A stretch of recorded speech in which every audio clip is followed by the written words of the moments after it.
there for me here? Perfect. Perfect, perfect. We'll just take that fly out there. That's a nice fish. If you're going to go trout fishing, it's important to know how to handle the fish that you've just caught. If the trout is going to be released, it's important to handle them with care to ensure they'll be healthy and live to fight again. You see, trout are covered with what is called a slime coat. The slime coat is one of the fish's main defenses against infection and disease. If you break the slime coat with a rough net or dry hands, it can lead to an infection that can make the fish sick or even kill it. That's because bacteria that normally can't penetrate the slime coat are allowed to reach the skin. A trout's skin is covered with very tiny scales, and this bacteria will develop into a fungus that will sicken the trout and in some cases may cause other fish to attack it.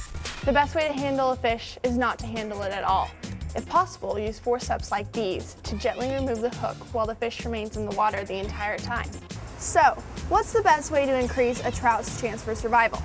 Well, here are a few basic things to remember. And this isn't just for trout, this is for any fish you plan to release. Bring the fish in as quickly as possible. Use barbless hooks or crimp the barbs with needle nose pliers.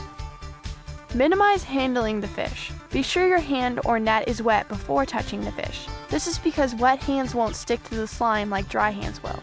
Use a net with soft cotton, knotless mesh. Keep the fish in the water as much as possible. If you do lift the trout out of the water, never squeeze it and cradle it underneath to support its weight. When you actually release the fish, gently hold the fish in the water facing upstream, into the current. This allows it to gain equilibrium and add oxygen to its blood. Gently release it when it struggles to get away. After all, it is best to release the trout as healthy as possible so it will live to fight again. That's this week's Wow Factor. Have fun.